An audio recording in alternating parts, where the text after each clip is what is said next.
नमक कम है पार्ट 1। एक लड़की भले ही शादी कर अपने ससुराल चली जाए, पर उससे अपना मायका कभी नहीं छूटता, खास करके अपना भाई। नेहा की शादी को 1 साल हो गया था। एक रोज वो अपने भाई को फोन करके कहती है, ऐसा कौन सा काम कर रहा है तू कि तुझे छुट्टी नहीं मिलती? देख, इस बार अगर तू नहीं आया ना राखी पर, तो समझ लेना तेरी बहन तुझसे कभी दोबारा बात नहीं करेगी। यहाँ भी नमक कम है भाई साहब। भाई से भरत मिलाप हो गया हो तो जरा कढ़ाई में चढ़ी आलू की सब्जी भी देख लें। सॉरी भाभी, वो मैं साल भर हुआ नहीं शादी को, रोज तो तू अपने घर वालों से वीडियो कॉल पर बात करती है, 4-4 घंटे फ़ोन पर बात करती है। उसके बाद भी तेरी बातें रह ही जाती है कि तुझे अब रसोई में भी बात करनी है। ये कहकर बड़बड़ाती हुई सीमा हॉल में चली जाती है और आटा गूंथती हुई अपनी सास से कहती है, 2 महीने पहले ही तो पूरे 1 हफ्ते अपने मायके रहकर आई है, अब फिर से इसे अपना भाई याद आ रहा है। हमारे मायके से तो कभी कोई नहीं आया और यहाँ लोग अपने मायके से अपने भाई भतीजों को बुला रहे हैं। नमक कम है भाई साहब। ऐसा है तो मेरी मम्मी तो बिलासपुर में अकेली रह रही है, 4 महीने से मैं उन्हें भी तो बुला लेती। अरे आया कहाँ है उसका भाई, तू तो अभी से चालू हो गई और 2 दिन मिलकर भाई चला जाएगा तो क्या हो जाएगा। चल हट, मैं आटा गूंद देती हूँ। कुड़ते कुड़ते खाना नहीं बनना चाहिए, वरना खाने वाला भी चिड़चिड़े स्वभाव का हो जाता है। हाँ भाभी, आप ना बेकार में ही परेशान होने लग जाती हो। कौन सा सौरभ को छुट्टी मिल ही जाती है। 1 साल से भाभी उसे बुला रही है, आज तक आया है क्या वो तो आजकल आपका बहुत ही घनिष्ठ मित्र बन गया है दी। आपकी हर फोटो पर नाइस पिक लिखता है, देखा है मैंने। आप तो उसके आने से खुशी होंगी। नमक कम है भाई साहब।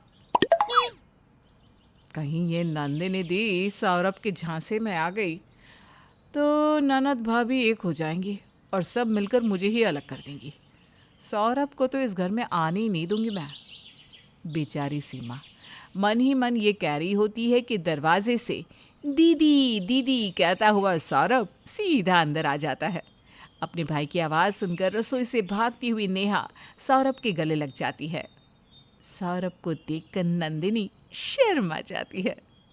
बहन से ही मिलता रहेगा कि बाकी लोगों से भी मिलेगा? जा अपनी बड़ी दीदी सीमा दीदी से भी मिल ले, माँ के पैर छू। ये अच्छा है कि नंदिनी तेरी ही उम्र की है। यहाँ अगर मैं रसोई में रहूँगी तो तेरा मन नंदिनी के साथ तो ज़रूर लग जाएगा। सौरभ जैसे ही सीमा के पैर छूने झुकता है कि सीमा पीछे हो जाती है। अब ठीक है सौरभ, मैं रोटियां सेकने जाती हूँ, तुम बाकी लोगों से मिल लो।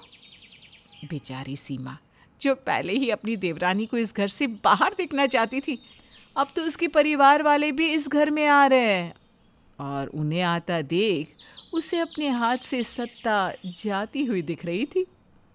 आज तक इस घर में मेरा राज था, जब से ये लड़की घर में आई है तब से सबकी चहेती बन बैठी है। अब धीरे धीरे अपने मायके वालों को भी इस घर में घुसाना चाह रही है। क्या मैं समझती नहीं हूँ इसकी चाल? सौरभ बेटा, अगर तेरे जीजा ने ही तुझे इस घर से धक्के मार कर नहीं निकाला ना, तो मेरा नाम भी सीमा नहीं। रात को सभी बैठकर घर पर गप्पे मार रहे थे। सौरभ के आने से मानो पूरे घर का माहौल ही बदल गया हो। रात के खाने की तैयारी भी करनी है। नमक कम है भाई साहब, आप लोग गप्पे मारिए, मैं चलती हूँ रसोई में। मैं भी आती हूँ ना भाभी। अरे हट पगली, आज ही तो तेरा भाई आया है, कुछ देर तो उसके साथ बैठ, वरना वो क्या सोचेगा कि हम सब उसकी दीदी से ही सारा काम करवाते हैं। सीमा के बदले मिजाज से सब चौंक जाते हैं, पर मन ही मन खुश भी होते हैं। पर सीमा तो चाल चल रही थी। वो जाकर रसोई में खाना तैयार करती है और सौरभ के लिए अलग से सब्जी निकालती है और उस सब्जी में जानबूझकर 1 चम्मच मिर्च और नमक डाल देती है। फिर एक आदर्श बहू बनकर सीमा सभी को खाना परोसती है। जैसे ही सौरभ पहला निवाला मुंह में लेता है तो ऊ आ करके चिल्लाने लगता है, ओह इतनी मिर्ची, पानी पानी। तुम ठीक तो ना सौरभ? लो पानी पियो। अरे साले साहब, तुम तो चटपटा खाने वालों में से हो, तो हुआ कैसे कर रहे हो? जरा मैं भी तो चखूं। चटपटा? शायद आप किसी और के साले के बारे में बात कर रहे हैं रोमी जी। मुश्किल से एक तो साला है और उसकी भी पसंद नापसंद का आपको ख्याल ही नहीं है। मैंने भाभी को खास बताया था कि सौरभ ज़रा भी तीखा नहीं खा पाता, ऊपर से बेचारे के मुंह में छाले हो रखे हैं। उसके बाद भी आपको याद नहीं रहा भाभी? मम्मी क्या सोचेंगी कि मैं कैसी बहन हूँ, एक दिन भी अपने भाई का ख्याल नहीं रख पाई। रोमी खाने को चखता है तो उसे सब कुछ बराबर लगता है, क्योंकि तीखा खाना तो बस सौरभ के लिए बना था। मौके का फ़ायदा उठाती हुई सीमा फूट फूट कर रोने लगती है। नमक कम है भाई साहब, लगता है मुझसे गलती हो गई, खाना बनाने में मिर्च ज़्यादा पड़ गई है, सौरभ मुझे माफ़ कर दे। आप माफ़ी मत मांगिए भाभी, खाना तो बिल्कुल परफेक्ट है। साले साहब आप इतना आ ऊँ क्यों कर रहे हैं? कहीं कोई और बात तो नहीं? नहीं जीजा जी, सब्जी इतनी तीखी है, मैं क्या बताऊँ। और नमक। नहीं सौरभ, मैंने भी टेस्ट की सब्जी, ठीक ही लगता है। शायद तुम्हारे मुंह का स्वाद बिगड़ा हुआ होगा। तुम पानी पियो, मैं तुम्हारे लिए कुछ और बना लाती हूँ। नंदिनी के साथ सौरभ और नेहा रसोई में चले जाते हैं। आज तक मेरे हाथ से खाना बनाते वक्त ऐसी भूल कभी नहीं हुई। कितनी बड़ी भूल हो गई मुझसे। लगता है मेरे हाथ का स्वाद ही चला गया है। बिन बात की कितनी खरी खोटी सुना गई नेहा मुझे।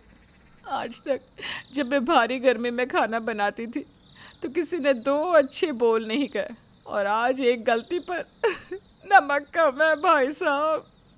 क्या भाभी, आप भी ना, आज तक हम आपके ही हाथ का बना खाना खाते आ रहे हैं। हम कुछ नहीं भूले हैं भाभी। और साले साहब और नेहा की बातों को आप इग्नोर कीजिए, मैं नेहा से रात में बात करता हूँ। ये थी शुरुआत साले और जीजा के बीच मनभेद की, और अब सौरभ के बाद इस झांसे में फंसने का नंबर था नेहा का। रात को 1 बजे अपने कमरे से निकलकर सीमा रसोई में जाती है, जहाँ पहले से ही नंदिनी उसका इंतजार कर रही थी। वाह भाभी, इसे कहते हैं चाल। पर जब कोई कांड करती हो ना आप, तो मुझे भी बता दिया करो। खैर, अब समय आ गया है नेहा भाभी का इस घर से और हमारी ज़िंदगी से निकलने का।